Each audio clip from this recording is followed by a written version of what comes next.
Hey everyone, welcome back to Corporate Decoder, where we decode the hidden stories in financial filings. And by the looks of this latest Redwood trust filing, it seems like they've been playing a high stakes game of financial Jenga. And honestly, some of the numbers are making me a little nervous, so sit tight. Alright, so Redwood Trust Incorporated, or RWT, as you'll see them ticker-wise have dropped their latest quarterly report, and we are diving deep into the numbers to see what is really going on behind the scenes. Let's start with a snapshot of where they stand financially on the 30th of September of 2025. Their total assets have leaped to a whopping $22.6 billion, up from $18.2 billion at the end of 2024. That is a huge jump, a 24% increase in just 9 months. Where did all that money come from? Well, if we look at their liabilities, we see a significant rise in asset-backed securities issued, which jumped from $13.2 billion to $16.8 billion, an increase of over 20%. This means they've been heavily using that kind of financing to fund their growth. Scroll consolidated statements of loss income center. Now let's talk about how much money they are actually making or losing.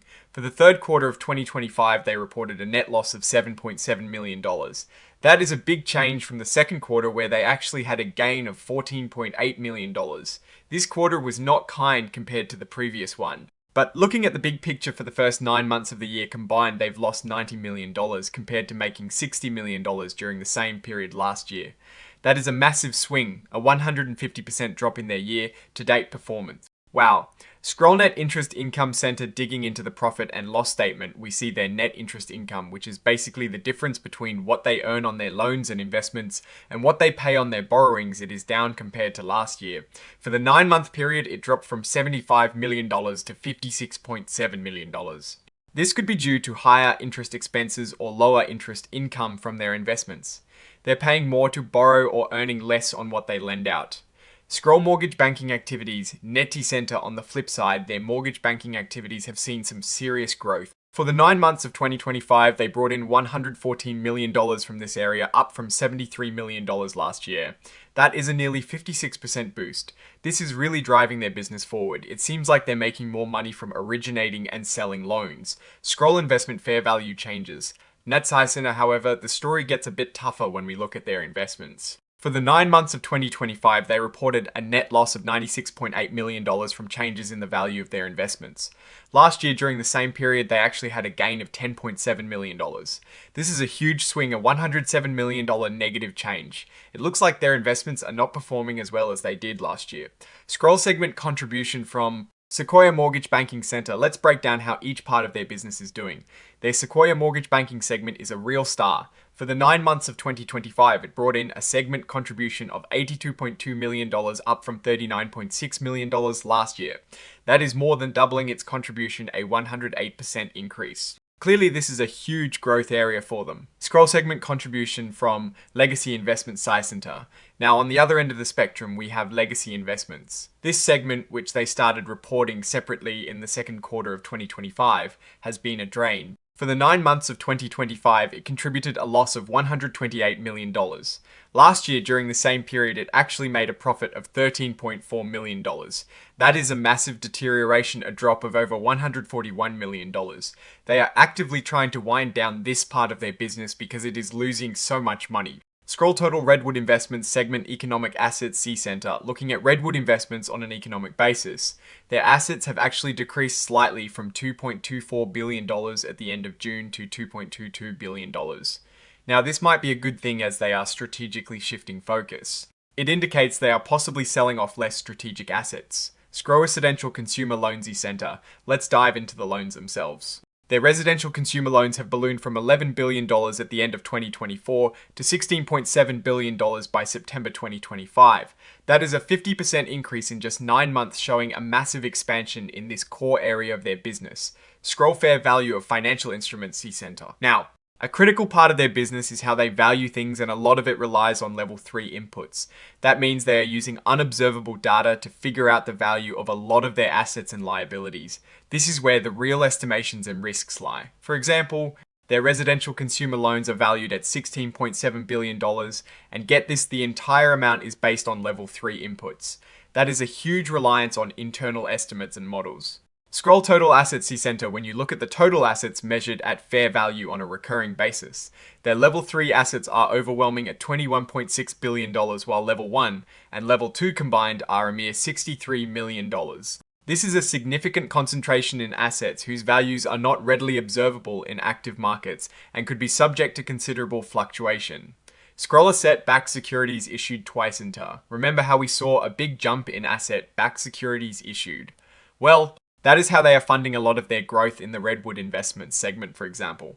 These are essentially bundles of loans that they sell off to investors.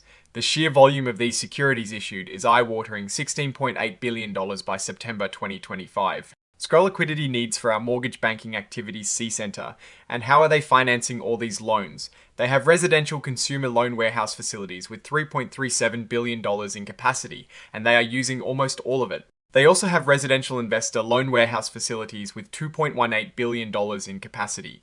This shows a heavy reliance on short-term debt to fund their mortgage operations. Scroll net interest income center. Looking at the trend of net interest income between quarters, we see a positive jump from $13.8 million in the second quarter of 2025 to $15 million in the third quarter.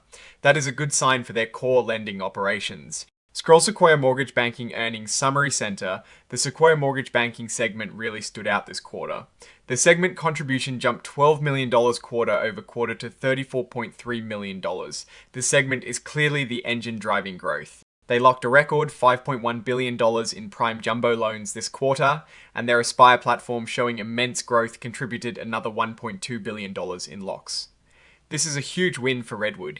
Scroll Corvus Mortgage Banking Earnings Summary Center. Corvus Mortgage Banking, on the other hand, saw a dip in segment contribution from $6.1 million to $3.5 million. While their loan funding volume increased, mortgage banking income dropped, likely due to normalized loan sale margins after a really strong second quarter. Scrollwood Investments Earnings Summary Center Redwood Investments segment also saw a slight decrease in segment contribution from $11.9 million to $10.3 million. This segment is facing headwinds, with net interest income declining and investment fair value changes contributing losses. They are, however, reallocating capital away from less strategic assets in this segment. Scroll Legacy Investments Earnings Summary Center. Now, the star of the show for all the wrong reasons is the Legacy Investments segment. After reporting a massive loss of $104 million in the second quarter, they still lost $22 million in the third quarter. As we discussed, they are actively trying to unwind this segment and are targeting reducing capital allocation to mere 20% by year end and eventually 0 to 5%. This is a good move though, as the losses in this segment are staggering.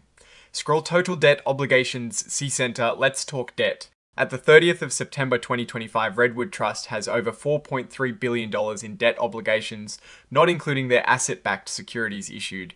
That is a lot of borrowed money. Looking at their short-term facilities alone, they have over $3.1 billion outstanding. Scroll risks relating to debt incurred under Borrowing Facility C-Center, and with all that debt comes significant risk. Their borrowings are often uncommitted, which means lenders can just decide not to lend them money even if they have outstanding loans. They are also heavily exposed to margin calls, meaning if the value of their collateral drops, they have to immediately come up with more money or face severe consequences. This is a very precarious position to be in. Scroll No, here is my take on Redwood Trust. C-Center on the one hand, their mortgage banking business, particularly Sequoia, is absolutely crushing it. They are growing rapidly and capturing market share. That is a huge strength. The launch and expansion of their Aspire non-QM platform is particularly impressive, showing they can adapt and innovate. This is where their future growth will likely come from. However, the legacy investment segment is a massive drag. They are aggressively trying to get rid of it, which is the right move, but the financial hole it is digging is deep. Their heavy reliance on short-term debt and marginable facilities for financing also presents a significant liquidity risk. If market conditions sour or if lenders become skittish, they could face serious cash flow problems, especially with over $4.3 billion in debt obligations. Their heavy use of level 3 valuation inputs also introduces a considerable level of estimation uncertainty in their financial reporting. The big question is, can they successfully pivot away from their troubled legacy assets fast enough to capitalize on the growth in their mortgage banking operations before any potential market shocks hit them due to their debt structure?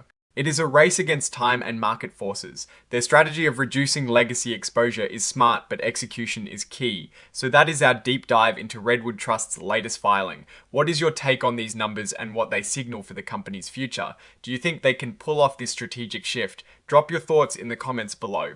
If this analysis was valuable, hitting that like button really helps us out, and subscribe for more deep dives into corporate finance. And hey, if you want to discuss this filing and others with our community, join the Corporate Decoded Discord linked in the description below. Thanks for watching and see you next time.